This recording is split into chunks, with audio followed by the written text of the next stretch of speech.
Baik, untuk selanjutnya saya akan melanjutkan barisan kode yang akan dipresentasikan. Jadi untuk barisan kode yang ke-8 ini, kita akan mengimpor dataset atau pemanggilan dataset.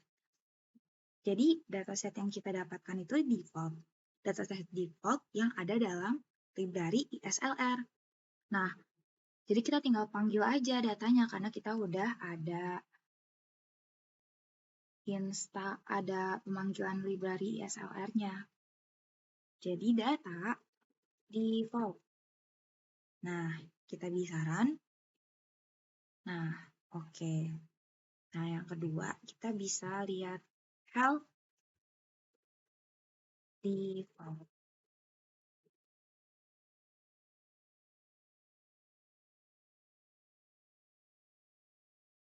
Nah, kita bisa lihat di sini ada credit card default data dengan deskripsi a stimulated data set containing information of 10,000 customer. The aim here is to predict which customer will default on their credit card debt. Atau artinya, di sini untuk menampilkan informasi lebih lanjut tentang dataset default dengan deskripsi dari 10.000 customer untuk memprediksi manakah pelanggan yang akan gagal membayar utang kartu kreditnya. Lalu, dengan format data frame 10.000 observation dari 4 variabel pertama adalah variabel default yang memiliki level no dan yes untuk menunjukkan apakah customer akan gagal membayar utang kartu kreditnya. Variabel student adalah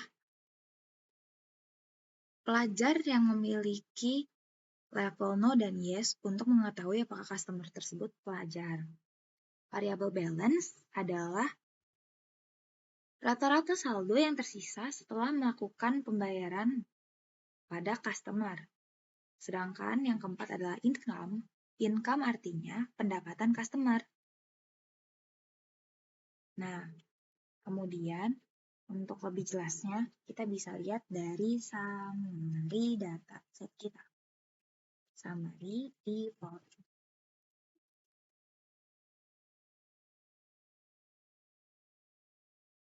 Nah, kita bisa lihat datanya kan ada 10.000. Untuk yang gagal membayar itu ada 9.667. Untuk yang tidak gagal membayar adalah 333. Sedangkan untuk pelajar ada yang gagal membayar ada 7.056 dan yang tidak gagal membayar ada 2.944.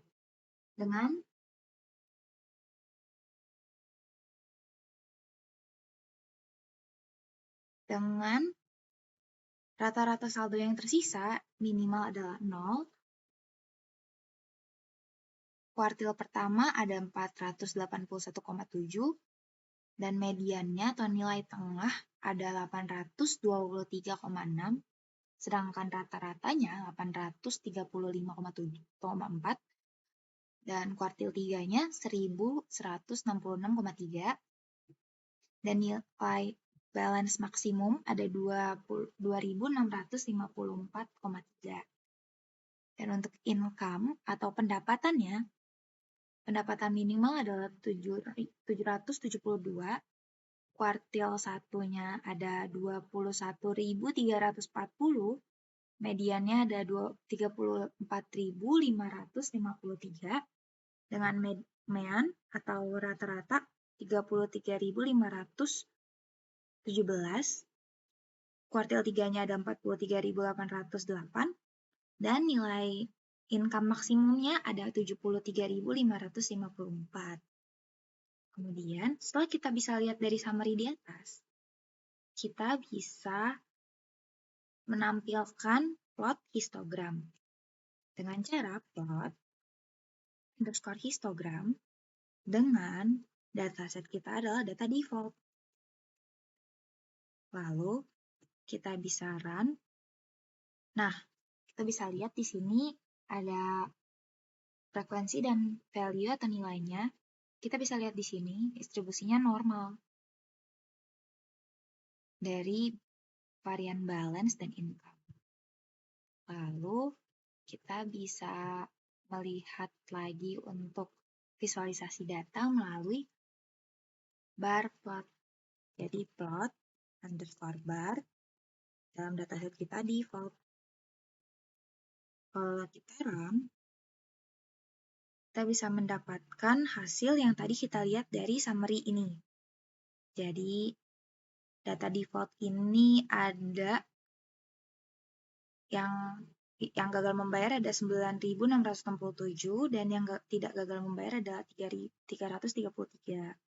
Sedangkan di data student ada yang gagal membayar ada 7.056. 7.056 dan yang tidak gagal membayar ada yang tidak gagal membayar ada 2.944.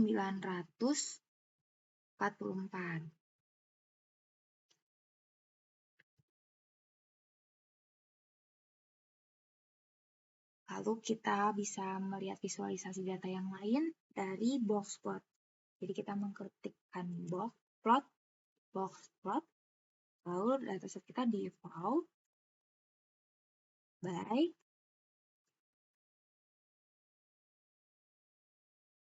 default.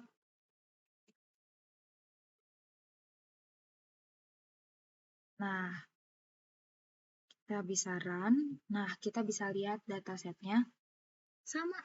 Kita bisa lihat dari data yang summary di atas. Tapi ini versi visualisasi datanya. Jadi, kita bisa lihat untuk minnya dari 0. Untuk kuartil pertamanya ada 481,7.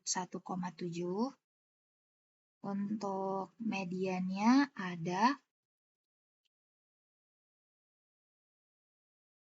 835,4 dan untuk kuartil ketiganya ada 1.166,3.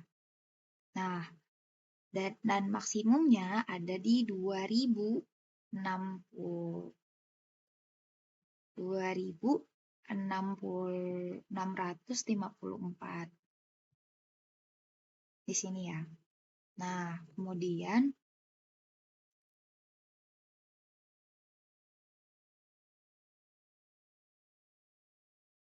di sini. Untuk dataset income, kita bisa lihat ada minimumnya ada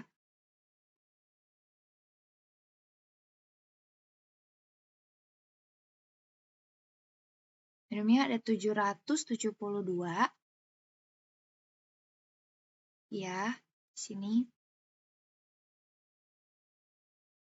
772. Lalu ada kuartil pertamanya itu 21.340. Ya, itu di sini kuartil pertamanya. Nilai mediannya atau nilai tengahnya ada 34.553 atau di sini. Dan kita bisa lihat di nilai kuartil 3-nya ada 43.000. Ya, 43.000.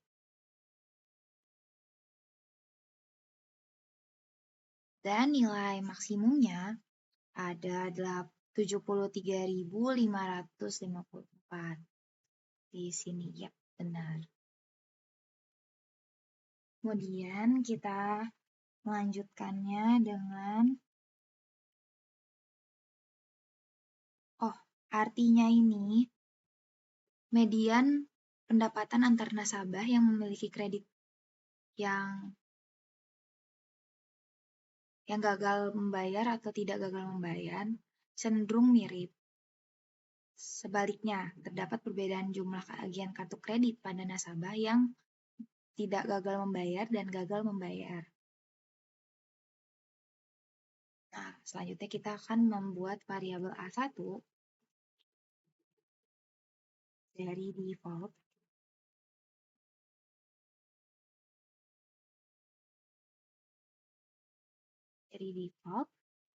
yang berisikan dari default lalu berisikan tentang filter untuk memfilter student dengan yang tidak gagal membayar tagihan kartu kreditnya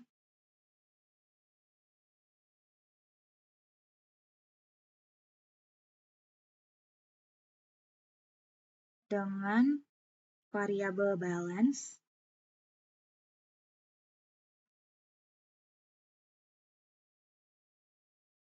default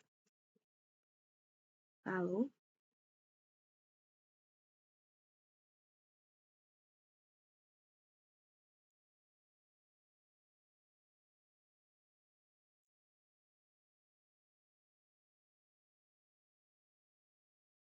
kita bisa melihat kita bisa mengetikkan bahwa kita akan membuat box plot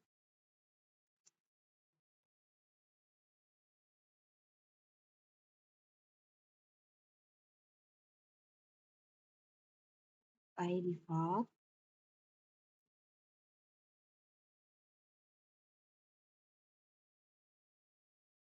lalu koma dengan title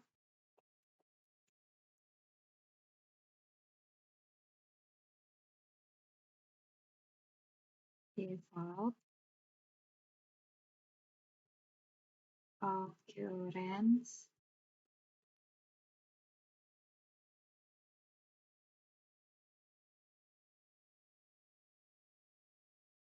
on student.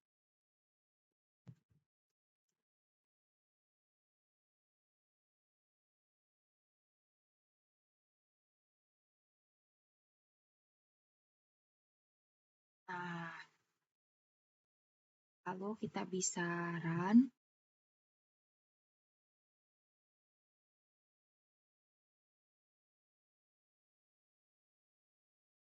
Kode ini menghasilkan box plot untuk membandingkan distribusi saldo antar siswa yang gagal bayar tagihan kartu kreditnya dan yang tidak gagal membayar tagihan kartu kreditnya.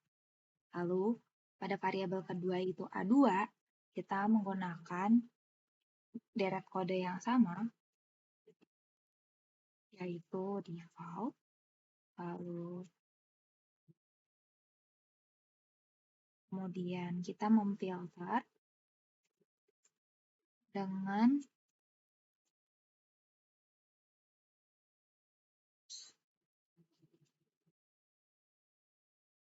no atau yang tidak gagal membayar. Dengan yang lainnya sama, yaitu select variabelnya kita membuat balance dan default. Kemudian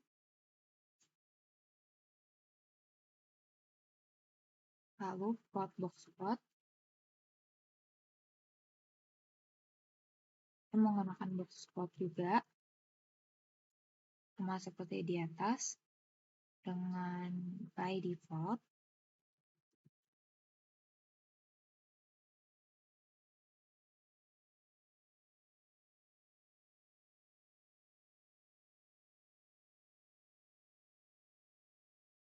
lalu judulnya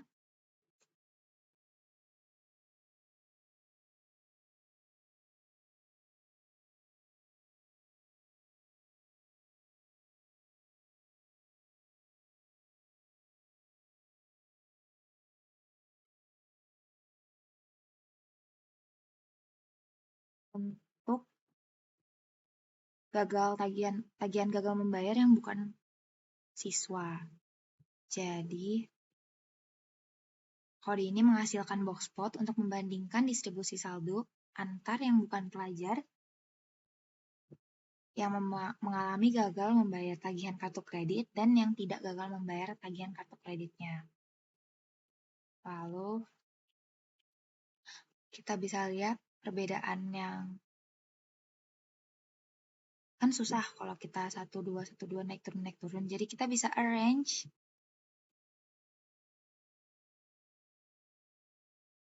atau menyimpulkannya secara berdampingan A1 dan A2. Lalu kita bisa run dan kita bisa lihat secara lebih jelas di sini. Hasil dari A1 nilai tengahnya itu ada 950-an dan nilai tengahnya pada variabel no yang tidak gagal membayar untuk variabel student atau pelajar, dan yang gagal membayar ada 1900 kurang lebih untuk mediannya atau nilai tengahnya. Sedangkan untuk yang bukan pelajar, untuk yang gagal membayar memiliki 1700-an kurang lebih, dan yang tidak gagal membayar pada bukan pelajar itu ada 750. Ini bisa kita lihat di sini. Sekian dari presentasi saya kali ini. Akan dilanjutkan oleh teman saya yaitu Patricia. Terima kasih.